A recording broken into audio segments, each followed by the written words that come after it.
Break के बाद एक बार फिर से आप सभी दर्शकों का अन्नदाता कार्यक्रम में स्वागत है। अरे रिकॉर्ड तोड़ दिए हैं, गर्मी अपने चरम पर है। ऐसे में मनुष्य का तो हाल बेहाल है ही, इसके साथ ही पशु भी तेज गर्मी के कारण तापघात की चपेट में आ सकते हैं। तो ऐसे में पशुपालक अपने पशुओं को लू के प्रकोप से बचाने के लिए समय रहते उपायों को करें तो आने वाले नुकसान से बच सकते हैं। तो गर्मी के मौसम में पशुओं को लू से बचाने के लिए कौन कौन से उपायों को अपनाएं, इसके लिए देखिए हमारी ये खास रिपोर्ट।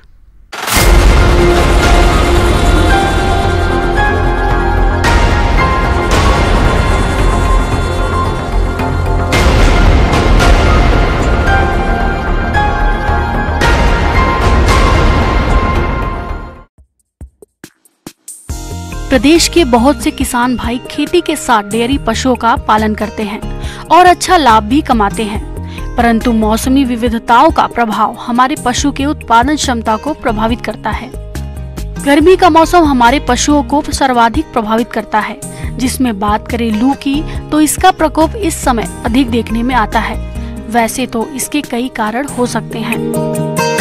लू लगना का प्रमुख कारण गर्मी में तापमान का बढ़ जाना, वातावरण में गर्मी की अधिकता, पशु का गर्म हवा की चपेट में आ जाना, एक ही बाड़े में अधिक पशुओं को रखना, पशुशाला में हवा निकासी का उत्तम व्यवस्था ना होना, कई ऐसे कारण हो सकते हैं। लू से प्रभावित पशु के लक्षण: पशु के शरीर में तापमान का बढ़ जाना, बेचैन होना, पसीना आना, लार गिरना, भोजन कम खाना, उत्पादन क्षमता में कमी जैसे लक्षण दिखाई देते हैं। इससे बचाव के उपायों को समय पर अपनाकर पशु को लू से बचाया जा सकता है। पशुओं को लू से बचाव के उपाय: पशुपालक कुछ उपायों को अपनाकर पशुओं को लू के प्रकोप से बचा सकते हैं। इस रोग से पशुओं को बचाने के लिए पशु बाड़े में शुद्ध हवा जाने और दूषित हवा बाहर निकालने के लिए रोशनदान होना चाहिए। गर्म दिनों में पशु को दिन में नहलाना चाहिए, खास तौर पर भैंसों को ठंडे पानी से नहलाना चाहिए। पशु को ठंडा पानी पर्याप्त मात्रा में दिन में 2 से 4 बार पिलाना चाहिए। गर्मी के मौसम में पशुओं को हरा चारा अधिक मात्रा में खिलाना चाहिए। वहीं पशुओं को ऊंचे आवास में बांधें। आवास की छत पर पुआल बिछाएं और पानी का फव्वारा लगाएं। पशु को तेज धूप से बचाएं और छायादार स्थान पर बांधें। इसके अलावा पशुओं को चराई के लिए सुबह जल्दी और शाम के समय देर से भेजना चाहिए।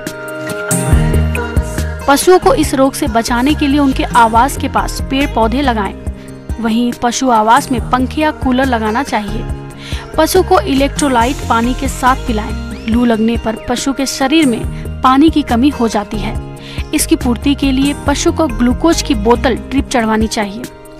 पशु का बुखार कम करने के लिए दवा पशु चिकित्सक की सलाह के अनुसार दें। इस प्रकार पशुपालक इन सब पहलुओं को अपनाकर अपने पशुओं को लू से बचाकर स्वस्थ रख सकते हैं और आर्थिक क्षति को भी कम कर सकते हैं और डेयरी व्यवसाय से अच्छा मुनाफा कमा सकते हैं।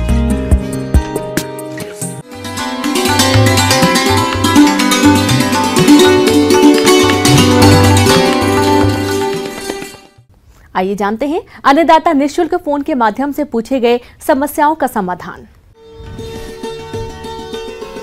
आज की अन्नदाता हेल्पलाइन में हमने जिस प्रश्न को शामिल किया है उसे पूछा है गांव मलेर, जिला श्रीगंगानगर के विकास कुमार ने। आपने मक्का की फसल में फॉल आर्मी वर्म कीट के नियंत्रण के बारे में जानकारी चाहिए है, तो इसके लिए देखिए कार्यक्रम का यह अंश।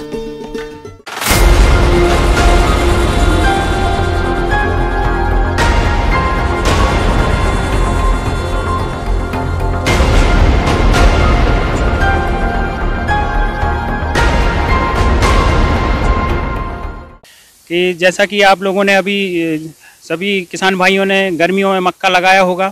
वर्तमान स्थिति में मक्के में सबसे ज़्यादा जो विकट समस्या उभर कर आई है वो है फॉल आर्मी वर्म। यह जो कीट है यह सबसे पहले अपने कर्नाटक जो स्टेट है अपने इंडिया का, इसमें सबसे पहले रिपोर्ट किया गया था सन 2018 में, और धीरे धीरे करके यह पूरे भारत में फैल गया और यह बहुत विनाशकारी कीट बन के हमारे भारत में उभरा है।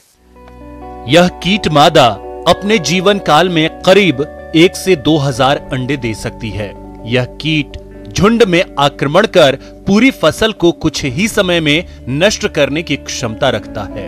अंडे से निकली इल्लियां हल्के पीले रंग की होती हैं। सिर का रंग काला एवं नारंगी होता है।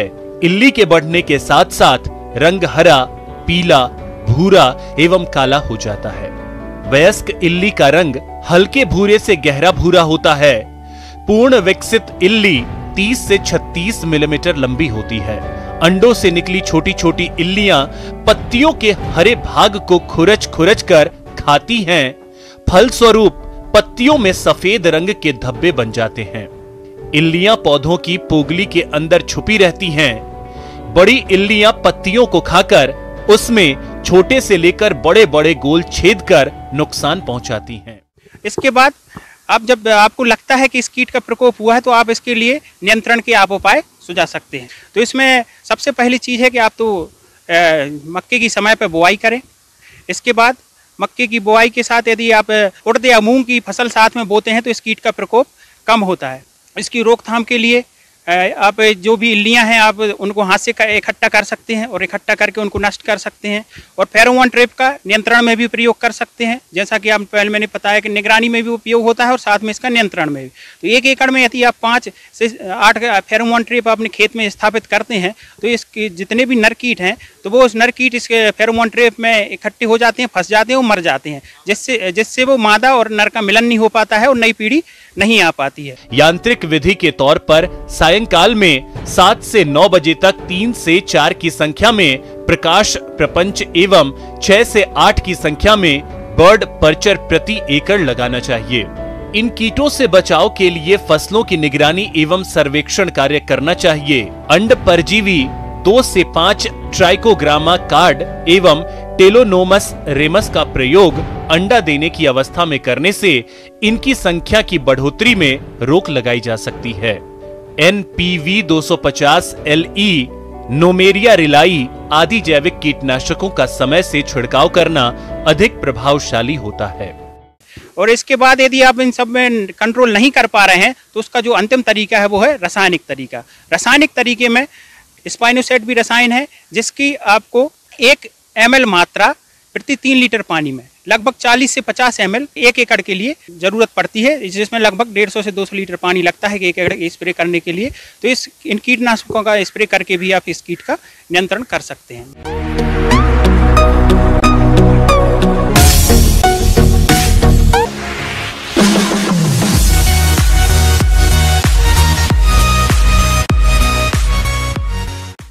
एक नजर डालते हैं राज्य की कुछ मंडियों के प्रमुख फसलों के बाजार भाव पर।